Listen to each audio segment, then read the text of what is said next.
Well, hey, everybody, and welcome to another episode of Keys to the Shop, where we give you insights, inspiration, and the tools you need to grow as a coffee service professional. My name is Chris DiFiorio. I am your host for the show. And as always, I am excited to have you here today. I would encourage you to subscribe to the show. Do that on YouTube, do that on your podcast player, wherever you get podcasts, on Spotify, wherever. It really helps the show in the rankings. Also, what helps the show is when you share the show. Share the show just by talking about it. But if you share Keys to the Shop on Instagram, just hit the share button. It's usually located somewhere around the player, and it just goes out. If you really love what you're hearing and you think, you know what? The people I know who are interested in this subject or need this subject, they need to hear this too. So thank you, everybody, for doing that. Now, I would like to start today by saying, Keys to the Shop is not just a podcast, but also we extend the resource of help to others beyond the free resource of the podcast to coaching and consulting. So Keys to the Shop Consulting is all about working one-on-one with owners and operators to help them build an amazing coffee business. So if you are an operator of an existing coffee shop, it doesn't matter how long you've been open, but you want some outside perspective, you need a little bit of help to bring things to the next level, or you want just some refinement of your operations, your people, the culture and quality of your cafe. This is what we work on with a lot of people, as well as those who are just starting in the coffee industry and are starting their first coffee shop. So I would encourage you to reach out to me, chris@keystotheshop.com. Let's just have a conversation. I think that's a great place to start. It's kind of what the podcast is based on. So again, that's chris@keystotheshop.com. And stay tuned, by the way, because Keyholder coaching groups, the masterminds that we run twice a year, the second one from 2025 is coming up in the fall. We're halfway through this cohort that started in the spring, having wonderful conversations, having great breakthroughs, great ideas that are changing businesses and the way people approach their role as owners. If you want to be part of this paid mastermind cohort of coffee shop owners, if you're a coffee shop owner that has 2+ years of brick and mortar coffee shop experience, go ahead and email chris@keystotheshop.com. We can talk about that too. So today's episode is brought to you by Arto Brick, @ArtoBrick on Instagram, and also our friends over at the Pacific Barista Series, and we'll have more information about both of those wonderful companies later. But right now, let's introduce you to our guest today. That is Jake Heenan, who is the founder of Burra Bristol. Jake is a longtime, 13 years, professional rugby player who opened this antipodean, Australian, New Zealand style cafe brunch spot in the UK in Bristol. And he has started with that one shop, and now it has grown to 3 sites since its founding, and has won multiple awards.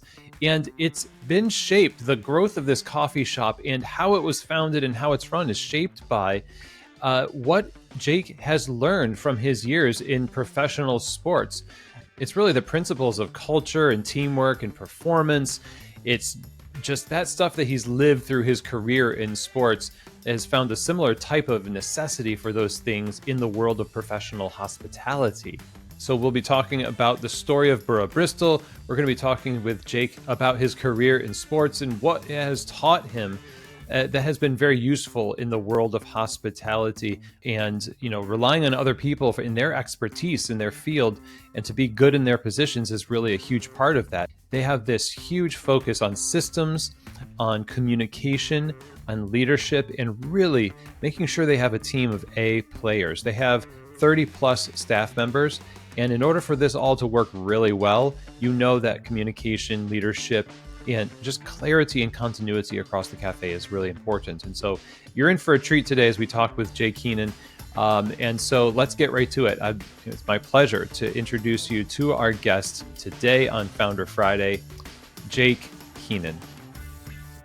Well, hey, Jake, welcome to Keys to the Shop. How's it going today? Very well. Thank you. Thank you very much for having me, Chris. Yeah, it's an honor. I'm really excited to dive into this story of your careers a little bit here. Your rugby career obviously has led to a lot of the way that you have approached the way Burra is run and the way that you approach hospitality and coffee and such. So it feels only natural to kind of dive into the starting point here where your story starts with sports or just the idea of somebody joining up with a group of people to become better as an individual, become better as a team. I mean, what attracted you to this? Well, became a career, but at first it must have been just this feels like something that's me and I need to pursue it. Yeah, in sport, I suppose I was like a lot of young kids. I like chasing a ball around, and we sort of go through teenage years, and you're not sort of sure. We often lack a bit of direction, and sport for me, rugby in particular, was something that I could put a lot of energy and a lot of focus into, and was fortunate enough to make, I suppose, enough rep teams that I could see a pathway forward. So it was a case of taking learnings and head down and getting to work like any industry. You do the work and you see the rewards. So that was sport for me. And then I suppose through that career, then you start to pick up and you learn what sport gives you and what team sports give you, and how much there is to, I suppose, take from that resonates with life. Yeah. So obviously, life does not stop just because you're playing rugby, and you have a lot of opportunity to observe your own evolution in the process and the things that you were rewarded with by continuing to pursue. And I'm curious what those things were that you started to notice are the evergreen lessons that just playing a sport, to put it crassly, taught you about things that are of a lot, maybe a lot more gravity, a lot more meaning. I'll try and find the punchy ones because it's the whole lot. But I think things like, life's not straightforward. It's not like a continual access of improvement. Things get better, things get worse. You have tough times, and it's how you sort of, it's your attitude towards things and how you rebuild from that. That's been a big lesson because in sport, as any sports fan knows, you lose and you get beaten down and everyone will kind of be on your back and that kind of thing. And then, a week later you can win and you're a hero. So that attitude of it's never as good as it seems, it's never as bad as it seems. The idea of consistency and just turning up and doing your best. And, we talk about in sport, we try and win every day. And it's just that attitude of, because I had a good day today, that doesn't mean I'm done. It's a continual evolution of growth. And now I'm at the point where I'm 33. I've had 6 surgeries. I'm on my way out of the sport, and I might play for another 4 or 5 months. But if I don't keep working and keep trying to learn in my sport, even though I've been doing it, professionally for around 15 years, if I don't keep learning, I'll get spat out the other side. And I just think it's so many valuable life lessons and business as well. There's no such thing as homeostasis in sport. And there's no such thing as homeostasis in business. We have to keep growing and keep looking at ways of improving and looking to do things differently and better. So, and then all the things with team sports, such as relationships and leadership and how no one person is bigger than a team, and how we all have to be pulling in the same direction. I talk a lot about getting the right people on the bus and then getting the right people in the right seats, all that kind of thing that, is so important. And I suppose to kind of where my perspective comes from is I've been in really good teams. We've won, big tournaments, and I've been in really bad teams. I've played really well and I've been really well applauded, and then I've been dropped and, I've been left out of teams. So I've kind of seen it all and had the privilege to see the things that work and see the things that can hold teams and organizations back. And you're talking about a career almost, the better part of 2 decades that took you this long at this point in your career to feel like these are lessons you've learned. But in the midst of it, the temptations, of course, are to imagine that you're not going to continue, or to fight against that entropy of, I'm not going to get better today, or to blame other people, I suppose. And overcoming those temptations is not as easy as even within a coffee shop, and you've got a team of people that you're working with. It's easy to say, play the victim, I suppose, in that circumstance. And there may even be a little bit of truth in it, which is the most insidious part, because that's a little foothold to give you the excuse to just give up, I suppose. How did you personally start to see yourself overcome those maybe sometimes reasonable thoughts that would have robbed you of the lessons that you just described? I think the big one in sport is where the opportunities and the margins for error are so fine. That if you're not right on it, and particularly me, I'm not a super athletic guy. So if I wasn't right on it, I would have been left behind, I think, pretty early in my career. So that was how I kind of learned, and I adapted that, if I really want to make a go of this, I have to be good, and I have to be good every day. Whereas I think sometimes, if you're a bit more talented and quite athletic guys, they might get a few more. Their margin for error might be a little bit wider, right? So I suppose that was how I found it. And then when we started into hospitality, we started into bar, into our coffee shop. That was the kind of attitudes, and that's what we wanted to try and instill in our culture. So take us into this idea of having gone through a lot of personal bests and maybe personal worsts, 6 surgeries, and learning people, learning yourself. You decide then maybe we're going to transition into hospitality. And at this point, did you understand that was going to be kind of a same thing, but not as violent, obviously? We'll say Cafes not as aggressive. Plenty violent, Chris. They're plenty violent. You know that. In a different way, I suppose. But what were the thoughts you had about starting this business compared to what you had been doing? Yeah, so I'd always wanted to open a cafe. So in rugby, obviously we're on our feet a lot, we train a lot. So when we have our down days, we don't tend to drink a lot of alcohol, midweek and that, because we've got to back it up. So I'd find myself in coffee shops a lot, and I'd found myself with my mates, and that's what we would go and do. You go and meet them for a coffee, because you can sit down, you can relax, you can chat. As a young man coming from sport, perfect. So that's where I kind of fell in love with coffee shops and coffee as well.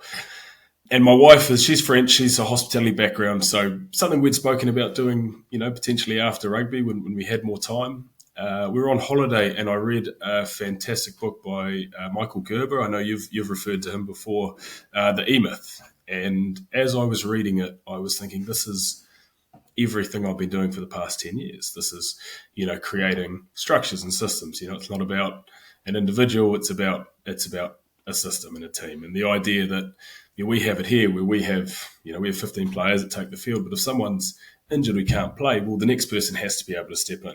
So how clear is that role? How do they have clarity so that they can go and perform their role? So things like that, when I was reading it, and I just thought, I know this stuff, and talking about organizational structures and leadership structures and all those kind of things. And that was where I thought, I can do this. So I texted one of my teammates, said, do you want to open a cafe? He said, yes. That was about it. So we opened a cafe off the back of that. And we had a lot to learn. But I think we knew we had a lot to learn going into it, but we were keen to get started and try and apply what we knew to a different industry.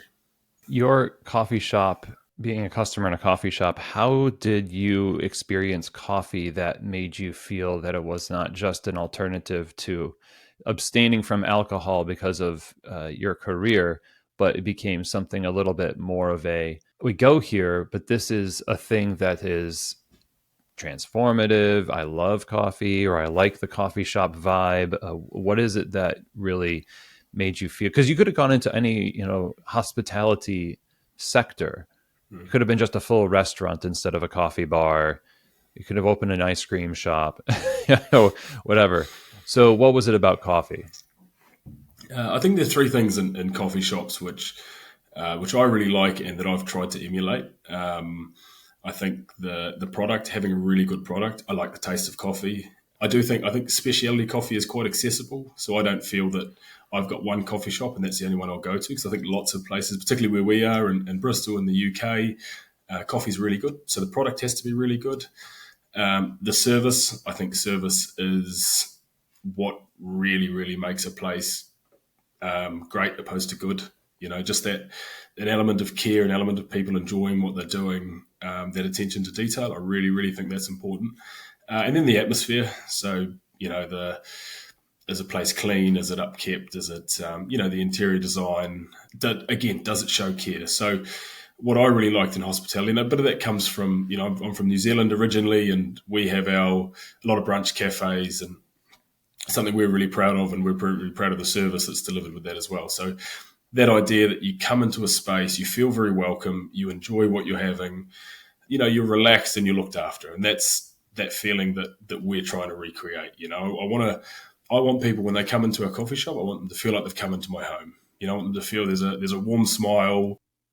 We ask them what they want, we get them sorted, and we look after them. And that's really that feeling that we're trying to recreate. So yeah, mate, exactly like you said, it's more than just a product. It's more than the taste or anything else. It's that feeling you have from the minute you walk through the door in a place to the minute you leave. Well said, yes. And the operations behind this now, the systems that you noticed in Michael Gerber's book, as a customer, you're sitting there at your table with this singular cafe experience happening to you as the result of a lot of other people's planning, their systems, and no doubt a lot of the same kinds of reckonings that they've had to have with themselves and their teams. Everyone is an individual coming together, so the sum of the parts is much greater in this business. When did that become something that you started to see as you pursued opening this cafe? When did that start to really confirm for you that this is almost a one-for-one for what I've been learning as you assembled your team, or when you were doing maybe a business plan, or where did that kind of start for you? Yeah, I suppose that the team was always a big one, a really important one to us, particularly because we opened Burra 4 years ago, and I've been playing for that entire time. So I haven't spent a lot of time working in the shop, so we knew early on we had to build that team. And I suppose it was, I sort of diving into the culture. There are a lot of different things with that, and there's a lot of things that I've learned, but finding the right people was number one. And I think early on, I think when you're opening a coffee shop, and I probably wouldn't be as hard on myself knowing what I know now, that it's a hard thing to do. It's a hard thing to get the right people all together in one time. We're at a stage now, I think we've got 30 odd employees, but when we bring someone in, more often than not, they'll rise to the level of the group. So if you imagine if you've got 1/8 or of your team aren't good people, very easy to pull people down. But if you don't have any of those bad people in your team, it's much easier to pull people up and pull them along. And that's sort of where I've put probably most of my energy in the shop. Like I said, we've got systems and things as simple as when people walk in our door, we say, "Hi, how are you?" And that was one that we're really big on. Really simple, but again, across the board, that's how we do things. But I think systems are great and you need them, but you need the people who can deliver them, and you need people to bring themselves to those interactions as well. Because I can tell anyone to, this is the way we do things, X, Y, and Z, but if they don't want to be there, if they don't have that, almost that hospitality gene and that feeling that they want to contribute to the team and buy into what we do, exactly like you said, that, we have to be better than the sum of our parts. So if people aren't buying into that, it won't work. So that's probably the big one is finding the people. Yeah, yeah. Your people, of course, are going to live up to. They say that you cannot plan on reaching the level of your ideals, but to fall on your systems, just because you are a human being, and plenty of times you rely on somebody to just tag in, take up the POS for you, take up the machine, or you rely on them to do their work, but the work is built from the expectation and standards and the systems, and coming in from the perspective of, we know what we want experientially, but the details behind the scenes that go to create the systems are somewhat of an unknown. coming from outside, for yourself from outside the hospitality industry, but maybe it was from your wife that a lot of some of this intuitive, I know this world, plus your experience and your ideals and standards made the systems less of a template, its general template of this is what hospitality companies do, to no, this is what we do. How did you make it specific to your experience rather than sort of a boilerplate hospitality business? Yeah, look, that's a fantastic question, because I think when I think of our systems and I think where they were on day one to where they are now, they've evolved and they've changed a lot. So, but what hasn't changed is our values and who we want to be. So I think with any systems, they need to be led by values. They need to be led by whether it's a mission statement or whatever it is. It's that guiding principle of this is our North Star and this is where we want to go. And then we can work backwards from there. So, we want to do it. We want to shake everyone's hand as they walk in the door. For instance, we haven't tried this yet. But for instance, because that's who we want to be. And then after a week, you're like, this is actually quite awkward for people. Okay, what else can we do that still aligns with the direction that we want to go? So I think systems are essential. I think you need them, but they shouldn't be set in stone. And your systems don't guide you. They're there to help you operate, but it's your values. It's who you want to be. It's the what you stand for as an organization. That should be what drives your system and not the other way around. Yeah, you're touching on something that is difficult sometimes for staff who are not prepared to adjust midstream because they're finding their footing just as they start to work in a coffee shop. And if the owner says something like you just said, where I as your employee just learned to shake everybody's hand, and now you're telling me I can't shake people's hand, it feels like danger to me. It's change. So maybe it's gotten smoother as you've adjusted the calling audibles in the midst of the business according to how do we see this working. But it's still difficult to change something that you've trained people to do, especially when you've got such a complex single business, because you do, and we'll talk more about this, I think, here, the brunch and the food is a significant portion. And for a coffee shop, usually the food is kind of a smaller element. But in yours, this is a lot of interlocking parts. So people rely on these systems in some sense. So when they change, how do you go about figuring the communication, retraining? Maybe it's based on the people you've hired, and you already know they're down for some flexibility. Talk us through this. Yeah. So the way I learned this, and through sport and the way we do things, is it has to come from the leadership of the group. So the way we would do some things as a rugby club is the coaches would look to. If they want to change something dramatically, well, they would then go through the leadership group, explain it to them, get them on board, and then they would help to drive the rest of the group. And often the change in systems come from the team as well. Often where I found that our systems they change because the guys are having the team are having a hard time with it, or the team think we can do something better or more efficient. And for me, that's fantastic. I would like to try and give as much ownership to my team. And again, as long as it aligns with the direction we're trying to go, I'm happy to be quite flexible with that kind of thing. But for sure, there are definitely times where I have an idea. I'm like, this is going to be fantastic. So what I have to do then is I have to sit down with my leadership group, which consists of a head of operations, about 5 staff, and a head chef. And I'll sit down with them. Often I'll even talk one-to-one with them and be like, hey, Molly, hey, Seb, what do you think about this idea? Do you think this will work? Where do you think the snags will be? And if I have a couple of those conversations and they come back like, mate, you're an idiot, then I'll probably back off it. But, if there's a bit of back and forth, then it'll be something that I'll actually take to my leadership group and say, look, guys, this is something we're thinking of doing.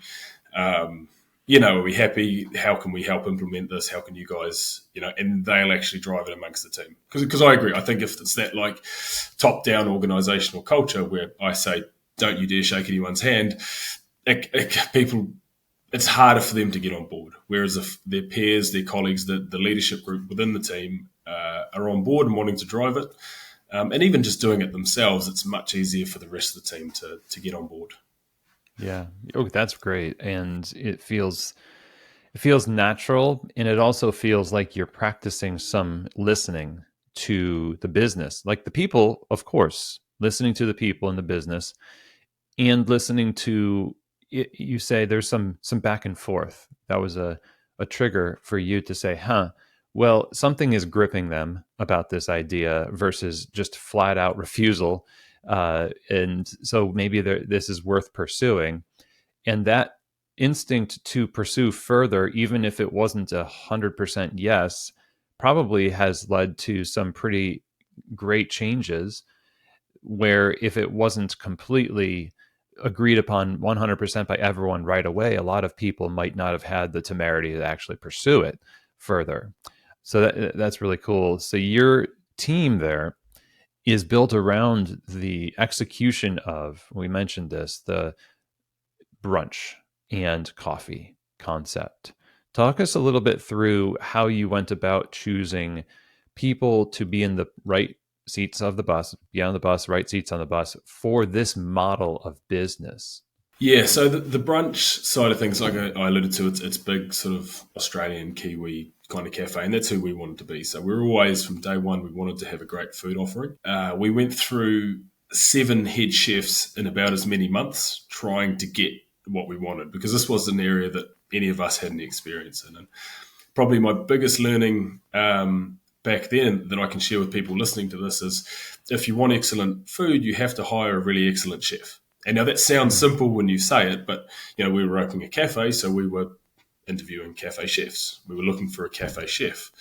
And it wasn't until we had 6 or 7 of those that didn't work out that we said, well, we need a restaurant chef. We need someone who really knows food. And we took a punt. We spent more money. We found a formerly Michelin star experienced chef, Toru Yanada, who has a young family and needed his evenings. And I would say he repaid the extra money we spent within 3-4 months, just because, so it was about, if we really want to do this, we need the right people and the right people in the right seats. And now he drives that whole, he drives the kitchen team and we work very closely on delivering that. So again, it always came back to people, and it's that principle of first who, then what. I didn't know, again, 4 years ago, I didn't know what my kitchen operation would look like now, but we found the right people and they helped us to deliver it as a group. So that's probably my biggest learning in terms of, again, where do we want to be? We said we wanted to be excellent. That was our North Star. I need excellent people to help us fulfill that. How do you judge excellence? That's such a good question. I think there are a few ways. I think quantitatively, you see it by numbers, you see it by revenue, you see it by year-on-year growth, you see it by bums on seats, speaking with our staff, speaking about, when we're busy, what's working well, what's not working. Reviews, I have a really love-hate relationship with reviews, because people can be very fickle, but also they can, be very generous with their words. So getting an idea from that.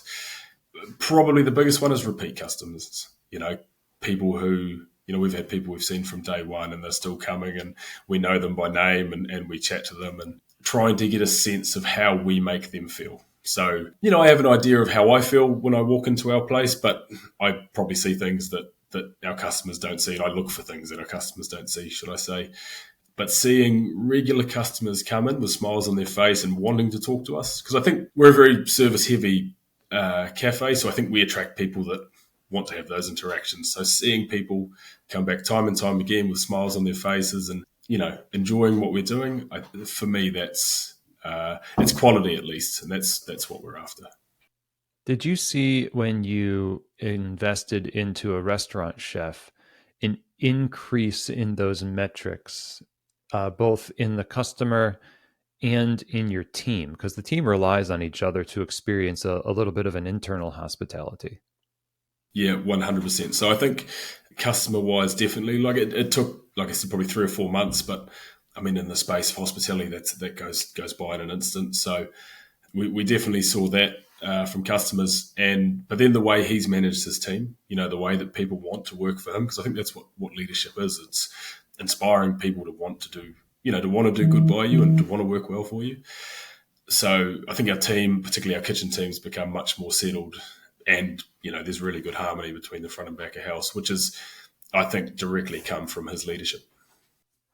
Yeah, that's very telling in that something that we mentioned here a couple of weeks back, and maybe I am mistaken, but somewhere in a conversation, we have talked about being so good at your job that you can extend yourself beyond the technical parts of your job to be, you can call it a flow state. You would have to have been really good at your job in order to not have to think as much about it, but also think about the customer, to connect, to engage. And I imagine year 4 now, you can see that happening more, the synergy and the product of the everything working together, versus year 1 or month 1, when we're trying to get our technical prowess down. We're trying to make a flat white be consistent. We're trying to make toast the same way each time, and things like that. Have you seen the evolution of skill contribute to how much people pay attention to the product of experience? Yeah, mate. Yeah, 100%. And again, this is something that through my career in sport, I'd kind of learned, and there are a lot of very good studies that correlate cohesion in a group. So how long players in specific positions have worked together and results. And you can tell that teams who have spent a lot of time together often outperform teams that haven't, regardless of the quality of player. And that's a really big one. So while definitely individuals improve and get to a point where they can make excellent coffee while being excellent with customers while overseeing a floor, which is a gift I don't think I'll ever have. But that's awesome to see guys grow into that. But then also how people work together. And I think that tacit knowledge in a business where they know the ins and outs without even necessarily being able to tell you about them. They know how things run. They know how people feel. They know how their floor is going just because they've spent time there and they've done that. So I think that's two things. And one thing I try to really pride myself on the business is how long people stay with us for. Now, we have our first ever member of staff as our head of operations. And then we've 2 other guys who've been with us for 4 years now. I think we're 4 years and 3 months old. So for me, that's how I know we're doing something right internally, is when I've got these people staying. And I also appreciate how important those people are to our business, because they know the business better than I do. They know the customers, they know how things work, they know the culture, and they are the ones who drive that now. And while I like to think I help and I do my part, these are the people who are really the driving force behind what we're doing. Well, hey, everybody, it's Chris, and we'll be right back to our episode with Jack Heenan. Now, I want to talk to you about our sponsors today. We're talking about, first of all, Arto Brick. If you have this design in mind, if you've got a vision for your coffee shop, in your cafe, and you think, what, we really need some great materials. Who is going to manifest this vision we have for great stonework and tiles and the feel, like literally the structure that this place is built from that gives that vibe?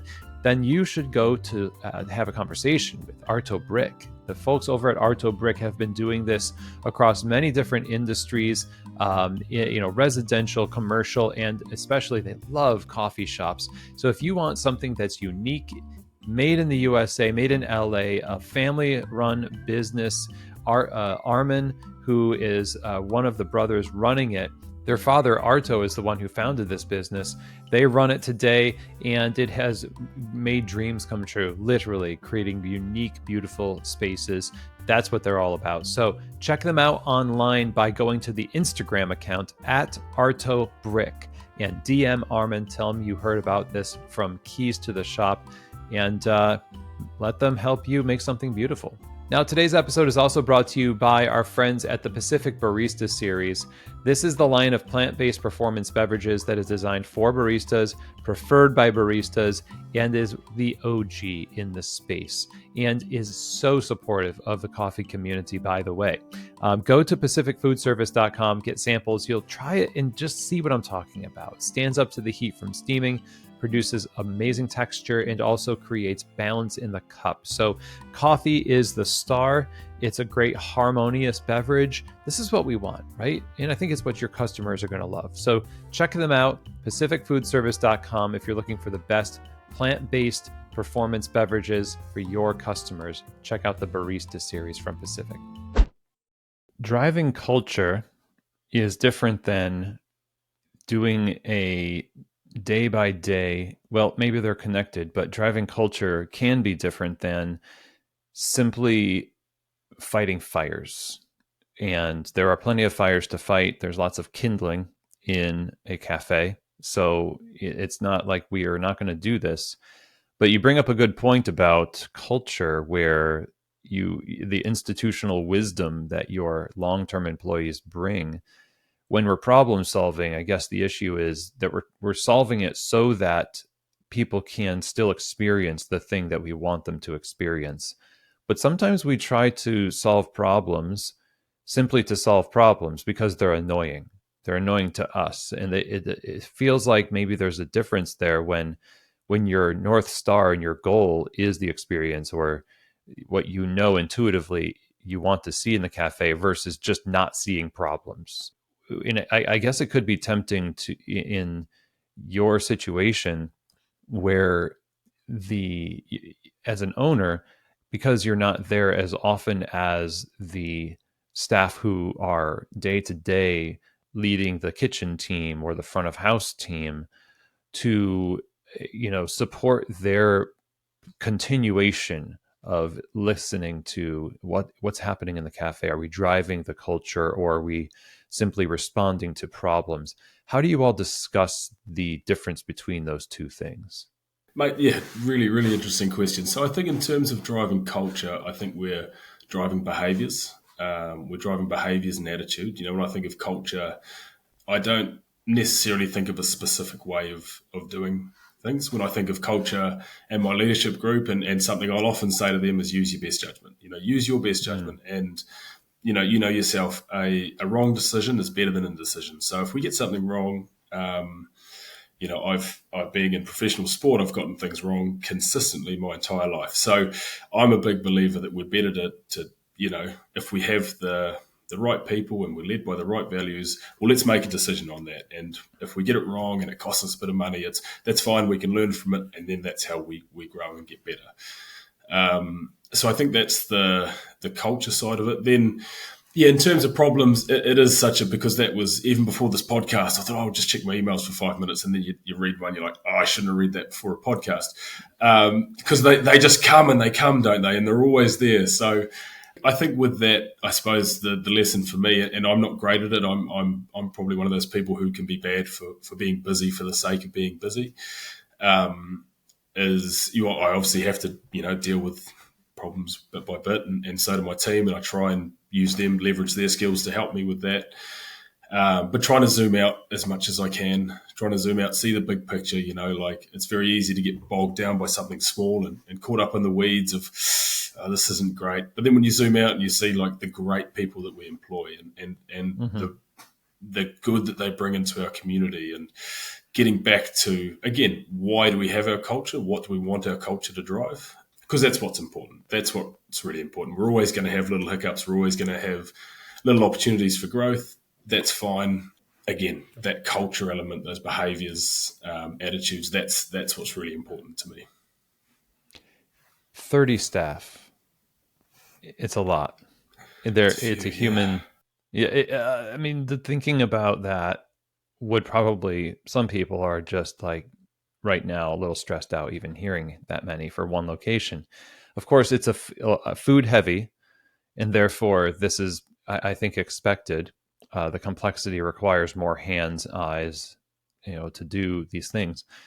In the midst of all of the focus and differentiation that a great brunch brings to the space, coffee is still a significant portion of what would attract somebody in this model, because it's part and parcel with it. You can't have one without the other in terms of your model.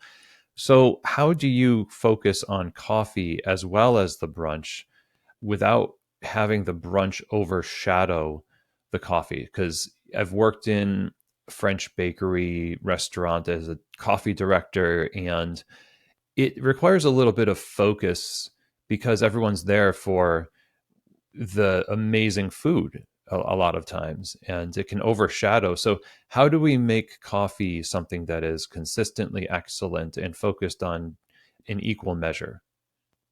Yes, there's a couple of ways. Again, having a really excellent chef and someone who is behind and believes in what we're trying to do to help us curate our menu. So I think our menu has to reflect our values and who we are as a cafe, an antipodean, an Australian Kiwi brunch cafe.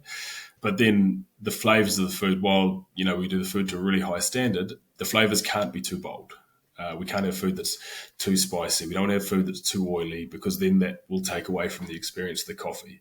So being a little bit delicate and a little bit subtle with our flavors is really important in the food. And then as well as that, when you walk into a coffee shop, you don't necessarily want to smell greasy food or spicy food or really strong flavors. You want to smell the coffee. That's what you want to, I don't know what it is. There must be science behind this, but it's so inviting, that smell and feel when you walk into a coffee shop. So the coffee has to be front and center. The other side of it is probably the layout of our cafes. So we try to have our bar as close to the door as possible. And that way, when you walk in, the first thing you're greeted by is someone at the till who says g'day, and then sort of directs traffic when you like to sit in, take away, et cetera, et cetera. But then you're sort of greeted by the till and the coffee machine. So that's kind of visibly front and center. And then if you want to sit in, then we can take menus, and then we start to do the food process second. How does the coffee service work? Is it a specific group of people from the serving staff or that make coffee? Is everybody trained to make coffee? Yeah, we look to train everyone on coffee. So there'll be different levels of people. So when some people come in, because we don't necessarily look for coffee experience. Like I said, we want good people, and often people who work better in our place are people who have worked in restaurants and table service and fast service. But we look to train everyone, so we'll get them down to our roastery, our head barista. Seb will do some training with them to get them into our flow. But, similar to what I said before, is that idea that if I want to build a robust business that can handle, can be open 7 days a week and do a really, really good job, I need to invest in my team, and I need to have good people who can do that job. So that, Chris, if you're my barista for today, but, you've called in sick, well, the next person can do that job, and they can do it to a really high standard. So that's in terms of building a resilient business, I think it's really important to put that time and energy into our team and upskill everyone. So you have a head barista who is sort of trained and can monitor the quality that each person who is able to make coffee is able to make coffee. And how did that standard come about? The way that you dial in an espresso or brew coffee or steam milk, where do those things come from? So initially from just things we learned through our roaster. We had an excellent roaster extract here in Bristol who have kind of supported us along the way. One of our earliest relationships and one of our strongest now. But he brought in a wealth of experience with him, our head barista when he joined the business. He's one of the guys who's been here for 4 years now and understands the way we do things. So with our coffee, we try to dial in to brew it 27, 28 seconds because that's, where we feel that the taste is the best. From a milk steaming point of view, again, he does the training and not me, for good reason. But that idea that all coffees come with latte art. And for me, that was something, well, I say for me, for us as a business, we felt that shows care. That shows that we've done your milk. If I can make a really nice latte art, that shows that I've done the milk properly. So that's just something that we do, even with our takeaway coffees. Let's make sure that we do a bit of art, and that way we can show people that not only the milk's done well, but also there's care in what we're doing. You're not wrong. Yeah, it's if you can make that milk shiny and the right temperature and all of those things, then something has gone right in that process.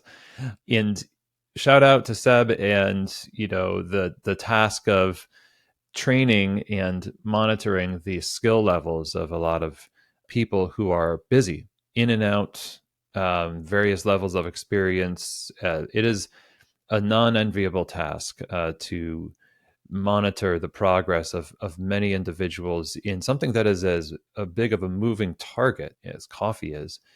And I don't want to pretend that food is, I don't know enough about it to know, but dialing in food to, in my mind, sometimes if I slice an avocado, I'm totally being a reductionist here, but like it's going to slice unless the knife stops working. But the grinder, sometimes you just have to wonder, and it's human error. So all that to say, if you open a business like this, it feels like this is why you have the team you have and getting the right people in there, because everything is going to almost try to get you to be inconsistent. Yeah. Yeah, it's one as well because I like to, and the thing I don't want to do is make people feel that, I started this and I'm super intelligent and I found all these great people, now I've got a great business. Because the reality is, I tell you, our first ever employee is our head of operations. Our second ever employee lasted 2.5 weeks. And that's the reality of it, is if you want great people, you can't settle for not great people, and Mm. part of them, we're trialing people. That's what we say. If you wouldn't love to work with this person, well, then we're not going to hire them, because that's the sort of person we're after. And, and that's, and in my experience, culture is, while I think empathy is a big part of culture and being able to connect with your colleagues on a human level, I think competence is equally important.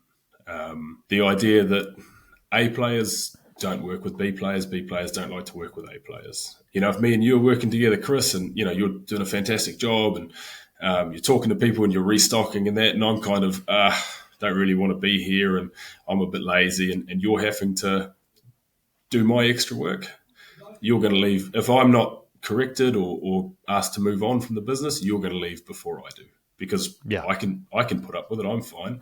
You're the one who's going to suffer, and that's what we learned early, is we have to protect our good people by not putting up with people who don't want to buy into what we're doing. So I think Mm. that's something that's a really important learning for me. And we've got 30 odd employees now, and I can say they're all fantastic people. That was absolutely not the case throughout our journey, and we've had to let a lot of people go. We've had to have a lot of hard conversations to build the team that we now have. I imagine a lot of those hard conversations may have come easier, not that they're easy, but easy for you, in that there's pragmatism that comes with being a career team player.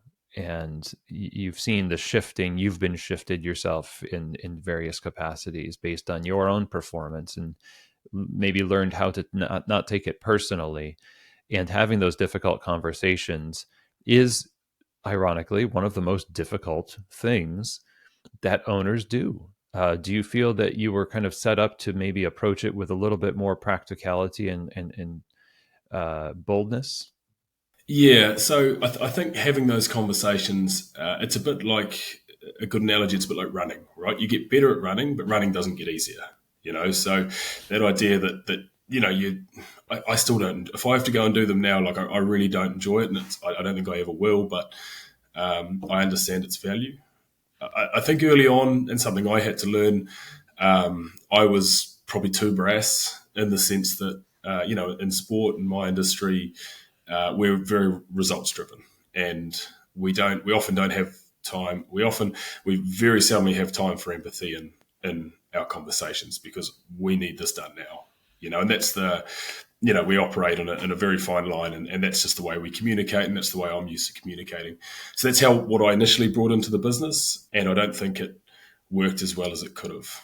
And it was actually, I read a great book, Radical Candor by Kim Scott. Fantastic book, and Yeah. she draws up a quadrant, and she talks about leading with empathy. So make sure you have that care in the relationship before you can be direct with someone. And that idea that if you directly care about them and then you're direct, that's radical candor, right? And while being just direct with people will get results, that sort of Apple Steve Jobs model, you're not doing as well as you could do. And I suppose the other side is that idea, and this is something that I suppose I take a lot of harmony in, that if I'm not being direct with someone, I care about them a lot, but if I'm not being direct with them, that's ruinous empathy. And that's where not only am I doing a disservice to my business and everyone who works in it, I'm doing a disservice to that person. Mm-hmm. They're not learning everything. And, perhaps they're in an industry that doesn't suit them. Perhaps there's something or another culture or another environment that suits them better, or perhaps they just don't know. Yeah. And by me not communicating that to them, I'm actually hurting, their prospects and their development. So that was a great book to help me kind of internalize it and to give me comfort when I have to have those conversations. Yeah. Great recommendation. Hear a lot about that book. And also just caring is one of those things. I love the ruinous empathy, caring so much that it's almost a form of abuse, in a sense, where people do feel abused if they're the high performers. To mention another book we've mentioned many times on the show, It's Okay to Be the Boss by Bruce Tulgan. He talks about low performers hang out and hide within the organization, but the high performers see them and they see that they're not, first of all, getting recognized, but they're having to deal with the drag of people who are, for some reason, the ownership is refusing to deal with this issue. And I've seen it many times where you let somebody go who, you know, was there for a month or two too long, and everybody just breathes a deep sigh of relief. And it's so convicting because you're thinking, had I done this sooner, I wouldn't have had to have saddled my team with as much stress and strain. And one more thing on this, the employees, I'm really curious about is the level at which you realize that it's not that they're the wrong person, it's that they're the right person, but we have not trained them well. Or there's a limit to how much you can invest in somebody where you expect them to have some ownership and bring their A game, the A players you're talking about. But then how culpable are we in the working with and developing of those people? Yeah, look, massively, and I think it's that mirror glass analogy.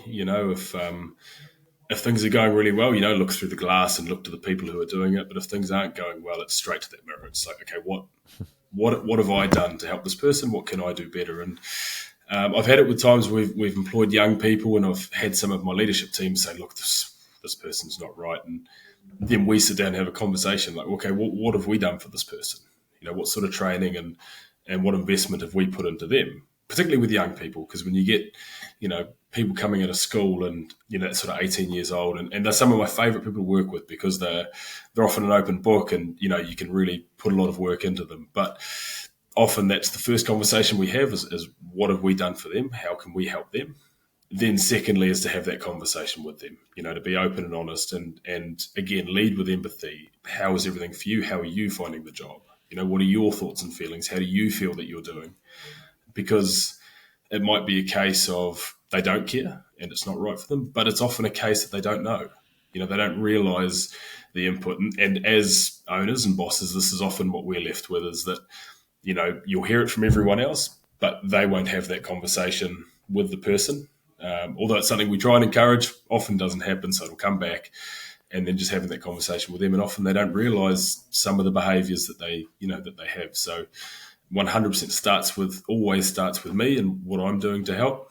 And then it's giving that to the person and letting them own that. I've often had, even with some of my leadership, some really hard conversations where there's not necessarily an outcome, but I'll tell them exactly how I'm feeling and what I think or where I think they're dropping the ball, what they can do better. And there mightn't be an outcome at the back of it, but at least I've given them the opportunity to own that. And I've given them the opportunity. They know exactly where I stand, and then it's up to them, what they choose to do and how they choose to take that. And often what I find, if someone's an underperformer and I'm having constant conversations about their performance, they'll either step up or they'll step out. It's very seldomly that we have to fire someone. But my thoughts are we keep, if people aren't at the level that we need them to, we keep the pressure on them to be there. So like I said, because B players don't work in our organisation, so we need to keep pushing them to be an A player, and they'll either find that if it's not right for them, that's fine, and they'll move away, or more often than not, they'll step up, with the right information and the right sort of self-awareness. That's great. And in hearing you talk about that, it feels like, and I can put myself back into my younger barista days, there have been bosses I've had where they just give up. I know my first coffee job, I got fired, and I may have fired myself too. I don't know, but you know, There is also the boss who believes in you enough to have that hard conversation to give you the opportunity to own. And you said, put pressure on them to be there. A lot of people will say, well, I'll push, if they're annoying me, I'll put pressure on them to leave. But it feels that's the opposite direction of, no, we hired you for a reason. There was a good reason, and we believed there was something there. And now we need you to believe there's something there. And we're going to do that together so we can call you up into something where if you break through that, and I've had this happen in the past where it feels good to achieve that thing in spite of all the evidence around you that said maybe it isn't the right job for you. And every barista's had that dark night of the soul, I suppose, you know, but having somebody there to cheer you on and call you up into something higher is crucial, of course. 100%. And what a proud feeling as a manager or an owner to have people do that as well, right? Someone who mightn't make it, but then if I can give someone, those skills to be that person, well, that's hugely rewarding for me. And it's something I talk to my team, my senior team, a lot about, is that, if someone leaves us, and no matter how long they've been with us, for me, they need to leave a better person than when they arrived. So that's a sign that we're doing things right, is that we can give people skills and competencies and even confidence so that, they've grown in the period that they've been with us.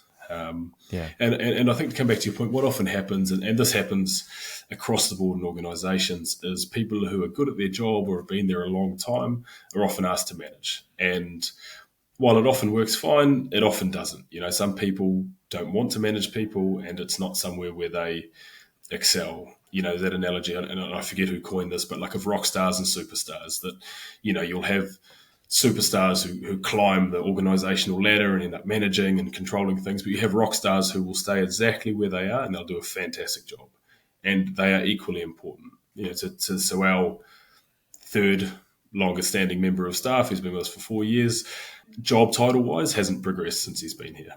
No interest in progressing, but he does a fantastic job, and he is as influential in our culture as anyone else in the organisation. So I think that's a really important, is being really self-critical and about your promotions and who's in getting people in the right seats once you've got the right people. And then back to your other point as well, if you're putting pressure on someone to leave, again, it's not even ruinous empathy. Just cut them loose. Do you know what I mean? If that's your end goal, is for someone to leave, well, I think you have to be brave enough just to say that and be honest. And I don't want you here. Well, okay, that's the nature of it. And not what I'm saying that's the right way to go. If that's the direction you choose to take, I think you have to be honest and you have to be brave, and you just have to go and do it. Save everyone's time and just, okay, it's not working. Let's move on. Let's do it now rather than, like you say, hang on for 2-3 months.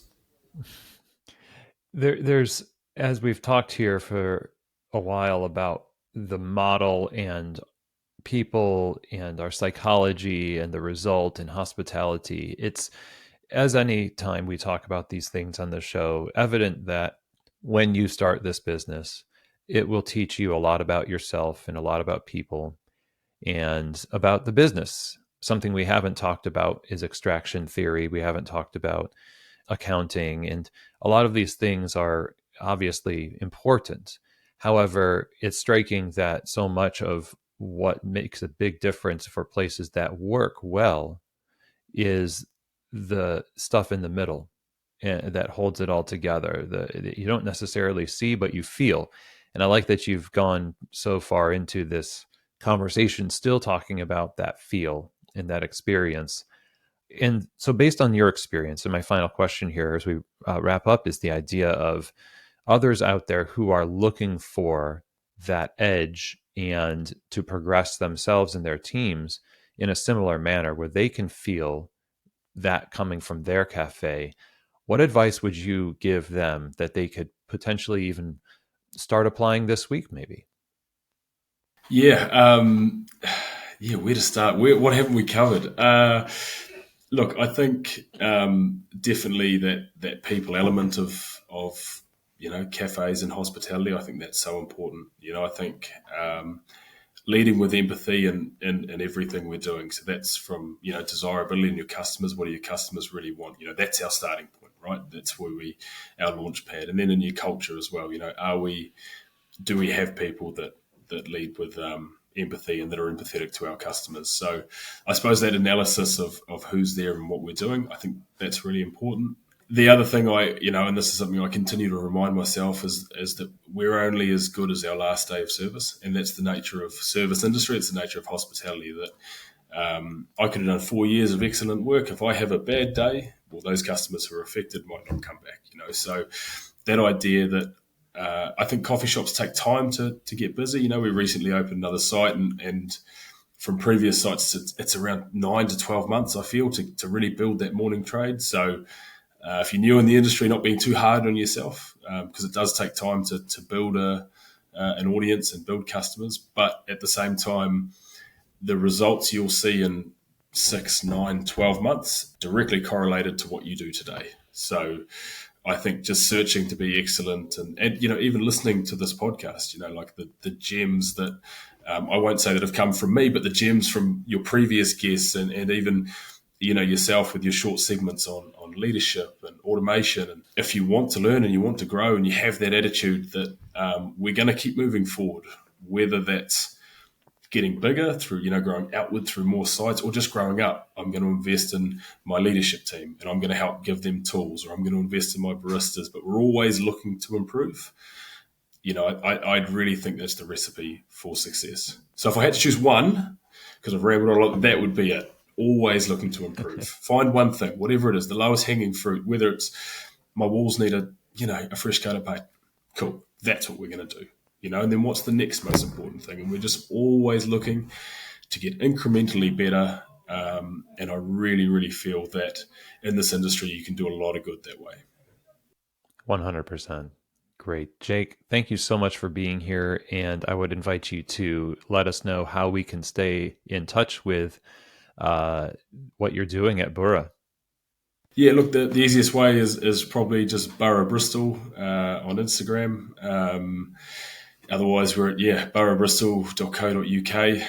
And look, you can get in touch. You can shoot us an email, shoot us a DM, whatever it is. And, similar to yourself, Chris, organizational structure and hospitality is something I'm really passionate about, something I really enjoy. So, if there are any questions or if there's any way that I can add value to anyone or help, probably reach out to Chris first. But if you can't get a hold of Chris, you can get a hold of me. So, happy to help. Excellent. Thank you, Jake. Thanks, Chris. Well, everybody, I hope that you enjoyed that episode, and a big thank you to Jake for being on this show. Like I said in the beginning, I think this is one of those conversations that really should inspire a certain level of professionalism or that continuity and those systems and clarity across the cafe. I think there's this community that is all about what we love together. Like, we love the coffee, we love hospitality, but working together requires professionalism, requires holding ourselves to a really high standard. And then collectively, the standard is reached it comes in the form of our brand and our coffee and our hospitality. And so this is not really as pressured as professional sports, but if we treat this as a serious business, really delighting our customers in a consistent way with excellence across all the different places, and they experience our brand, it's going to push the industry forward. And that's what they're trying to do at Burra Bristol. They're just trying to do a great job and provide wonderful food and beverages and experiences for customers. So again, huge thank you to Jake for being on the show. So if you want to get in touch with Jake and just follow along with what's happening there, the website is burrabristol.co.uk. On Instagram, you can also find them at Burra Bristol. And if you have any questions, comments, or feedback for me about today's episode, go ahead and email chris@keystotheshop.com. That's also where you can reach out for anything related to consulting and coaching. That's for you if you're an owner, but also it could be for your management team. We've run lots of different virtual and in-person workshops, either hours, days, or one day. And so it depends on what you need, but there's a way that we can work to help you. Then I'm up for talking about it. So just email chris@keystotheshop.com. And with that, I would say that's the end of our episode today, everyone. Thanks so much. Don't forget to subscribe to the show, share the episodes, and I hope that today's interview has truly given you keys to the shop.